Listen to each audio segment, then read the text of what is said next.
विद्यार्थी मित्रांनो, आजचा आपला टॉपिक आहे computer कीपीडिया generation of computer.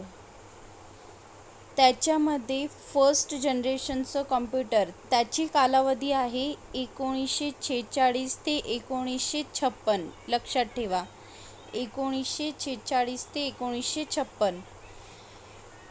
Second generation त्याची कालावधी आहे 1956 ते 1964. थर्ड जनरेशन त्याची कालावधी आहे 1964 ते 1970.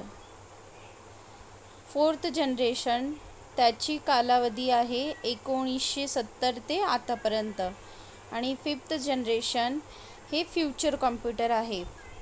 त्याच्यामध्ये आर्टिफिशियल इंटेलिजन्सीचा वापर होतो.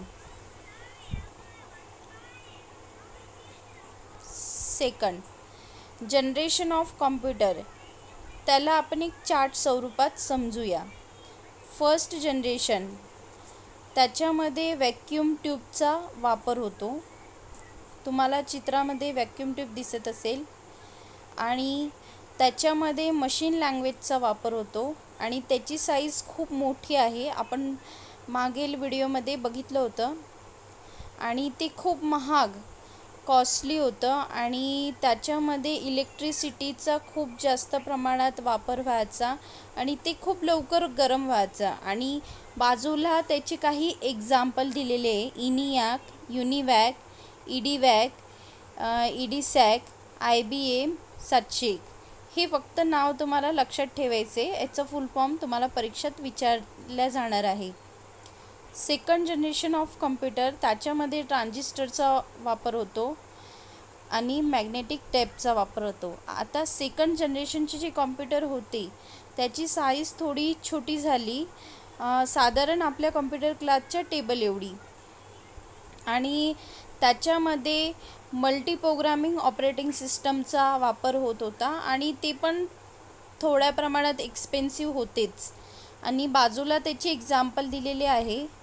IBM 7000, CDC 1604, atlas, NCR 304, Honeywell 400. Third generation of computer त्याच्यामध्ये इंटिग्रेटेड सर्किटचा वापर होतो आणि त्याची साईज जुन्या जमान्यामध्ये जे TV तुम्ही बघितले असतील त्याच्या एवढी होती. आणि त्याच कॉम्प्युटरमध्ये कीबोर्ड आणि माऊसचा वापर सुरू झाला. माऊस नाही, कीबोर्ड आणि मॉनिटरचा वापर सुरू झाला. आणि त्याची एक्झाम्पल बाजूला दिलेले आहे. IBM, PDP आणि CDC. ते तुम्ही लक्षात ठेवा. फोर्थ जनरेशन ऑफ कॉम्प्युटर त्याच्यामध्ये VLSI त्याचं फुल फॉर्म विचारले जाते. Very large scale integrated micro processor circuit त्याचा वापर होतो. आणि हा जो कॉम्प्युटर आहे जे आपण आपल्या कॉम्प्युटर लॅबमध्ये यूज करतो तर साधारण तसा तो कॉम्प्युटर दिसतो. किंवा मग आपण घरी पर्सनल PC म्हणून जे कॉम्प्युटर यूज करतो त्याला पण आपण फोर्थ जनरेशनचं कॉम्प्युटर म्हणू शकतो. ठीक आहे. आणि त्याची एक्झाम्पल आहे DEC, star, Cray, Apple, VAX. Fifth जनरेशनचं कॉम्प्युटर. फिफ्थ जनरेशनच्या कॉम्प्युटरमध्ये अल्ट्रा लार्ज स्केल मायक्रो प्रोसेसरचा वापर होतो. IBM, पेंटियम, परम हे आपल्या इंडियानी बनवलेला सुपर कॉम्प्युटर आहे. आणि त्याच्यामध्ये C++, जावा, .NET सारखी लँग्वेजचा वापर होतो आणि तो आर्टिफिशियल इंटेलिजन्सी टेक्नॉलॉजीनी बनलेला आहे.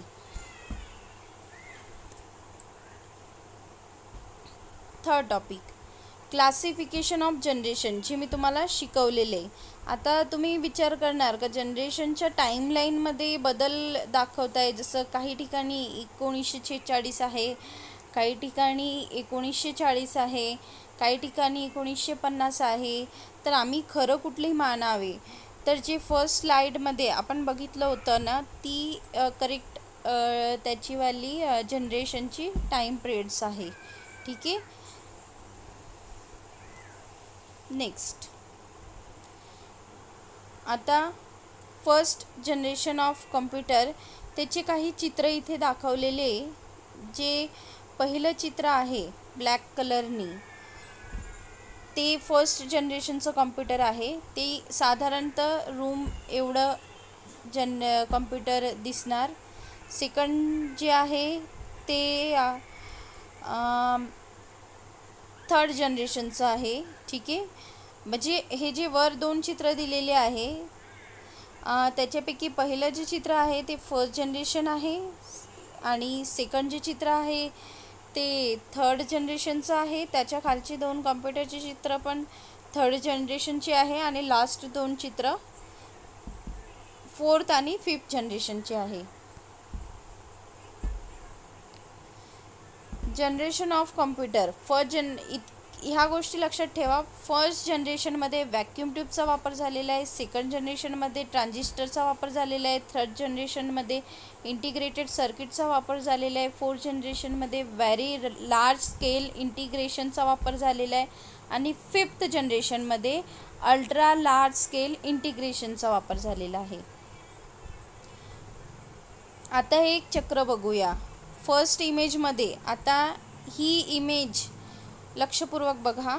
फर्स्ट ज्याच्यावरती 1 नंबर दिलेला आहे तो फर्स्ट कम्प्युटर आहे, फर्स्ट जनरेशनचा कम्प्युटर. ज्याच्यावरती 2 नंबर लिहिलेले आहे तो सेकंड जनरेशनचा कम्प्युटर आहे. जे मी तुम्हाला म्हटलं होतं का आपल्या कम्प्युटर क्लासच्या टेबल एवढी त्याची साईज असणार. आणि जे 3ऱ्या नंबरवरती आहे, मी तुम्हाला अगोदरच एक्सप्लेन केलं का जुन्या जमान्यामध्ये जे चौकोन आकाराचे टी व्ही असायचे त्याची साईज जितकी असायची तितकी थर्ड जनरेशनच्या कम्प्युटरची होती. फोर्थ जनरेशनचं कम्प्युटर जे तुम्ही लॅबमध्ये यूज करता तशा टाईपचं, आणि फिफ्थ जनरेशन म्हणजे त्याच्यापेक्षा आणखी छोटं. पण फिफ्थ जनरेशनचं कम्प्युटरमध्ये रोबोट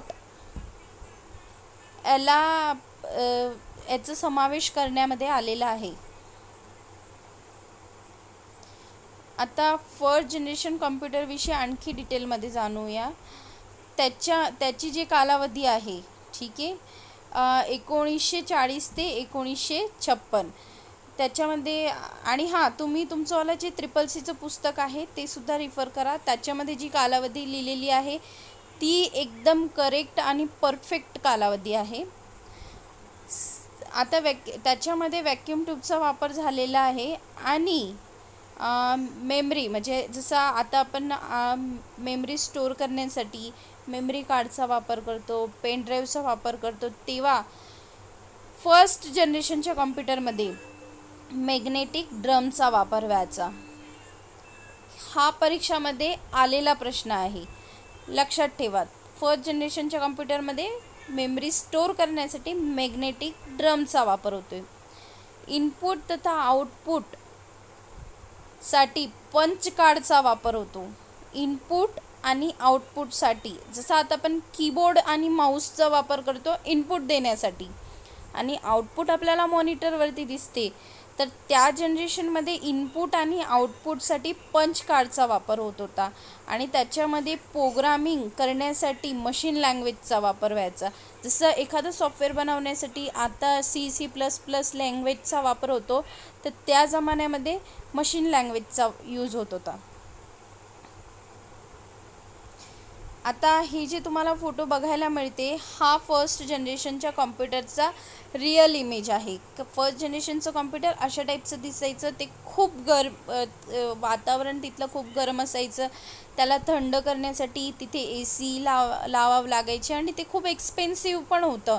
त्याच्यामध्ये खूप सारी इलेक्ट्रिसिटी कन्झ्युम व्हायची. आणि फर्स्ट जनरेशनमध्ये जे व्हॅक्यूम ट्यूबचा वापर होतोय ते चित्र तुमच्या समोर दिसते आहे, ठीक आहे. हे व्हॅक्यूम ट्यूबचं चित्र आहे. आता second generation of computer. Second generation of computer आपल्या कम्प्युटर टेबल एवढी साईज आहे आणि त्याचं ड्युरेशन आहे 1956 ते 1963 आणि त्याच्यामध्ये ट्रान्झिस्टरचा वापर व्हायचं. आणखी डिटेलमध्ये आपण चित्र बघूया. त्याच्यामध्ये मॉनिटर किंवा कीबोर्डचा वापर होत नव्हता. हे second generation कॉम्प्युटरचं image.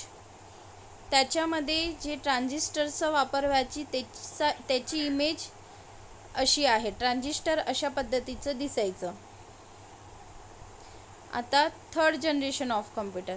Third generation of computer अशा पद्धतीचं दिसायचं आणि त्याची कालावधी होती 1964 ते 1971. आणि जे थर्ड जनरेशनचं कॉम्प्युटर होतं त्याच्यामध्ये इंटिग्रेटेड सर्किटचा वापर व्हायचा. इंटिग्रेटेड सर्किट म्हणजे IC. याचं फुल फॉर्म एक्झाममध्ये विचारल्या जाते. आणि थर्ड जनरेशन कॉम्प्युटरमध्ये operating system as a user interface to computing use व्हायला लागली. म्हणजे आपल्यासारखे सामान्य व्यक्ती थर्ड जनरेशनचं कॉम्प्युटर यूज करू शकत होते. आणि ते कॉम्प्युटर आता मोठ्या मोठ्या कंपनीजमध्ये, छोट्या छोट्या कंपनीजमध्ये यूज होण्याची सुरुवात झाली होती. आणि त्याचीवाली म्हणजे स्पीड आणि capacity compare to 1 and 2 generation खूप जास्त प्रमाणात वाढली होती. आणि ते खूप जास्त इलेक्ट्रिसिटी कन्झ्युम नव्हतं करत होतं.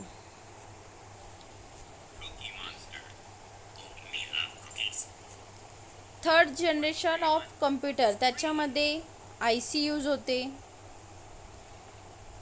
कमी गरम होते, फास्ट आहे, कॉस्टली तर आहे पण बाकीच्या दोन जनरेशनपेक्षा कमी कॉस्टली. याच्यामध्ये AC रिक्वायरमेंट होती कारण का गरम व्हायचं पण खूप जास्त प्रमाणात नाही. आणि इलेक्ट्रिसिटीचा यूज पण कमी झाला होता. आणि याच्यामध्ये हाय लेवल लँग्वेजचं यूज होत होतं सॉफ्टवेअर बनवण्यासाठी. त्यानंतर fourth generation computer. Fourth generation कॉम्प्युटरमध्ये प्रोसेसरचा वापर सुरू झाला. जे तुम्ही लॅबमध्ये PC यूज करता किंवा तुम्ही घरी PC यूज करता ते फोर्थ जनरेशन कॉम्प्युटरचे एक्झाम्पल आहे. तुम्हाला कॉम्प्युटरच्या बाजूमध्ये जे दिसते ते प्रोसेसर आहे, जे प्रत्येक कॉम्प्युटरमध्ये आतमध्ये अटॅच केलेलं असते. ओके. फोर्थ जनरेशन कॉम्प्युटरमध्ये VLSI टेक्नॉलॉजी यूज होते. VLSIचं फुल फॉर्म एक्झाममध्ये विचारले जाते. Very large scale integrated. आणि ते खूप स्वस्त झालं. त्याची साईज खूप छोटी झाली. त्याच्यामध्ये ACची गरज नव्हती. आणि त्याच्यामध्ये इंटरनेटचा पण वापर होण्याची सुरुवात झाली. आणि ते खूप इझी झालं लोकांसाठी यूज करण्यासाठी.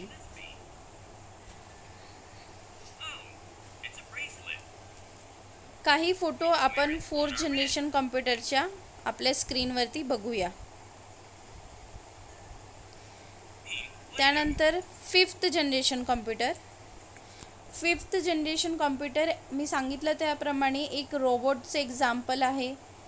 त्याच्यामध्ये आर्टिफिशियल इंटेलिजन्सीचा वापर होतो. आर्टिफिशियल इंटेलिजन्सी म्हणजे काय तर स्वतःचा निर्णय स्वतः घेऊ शकणे, त्याला आर्टिफिशियल इंटेलिजन्सी म्हणतात.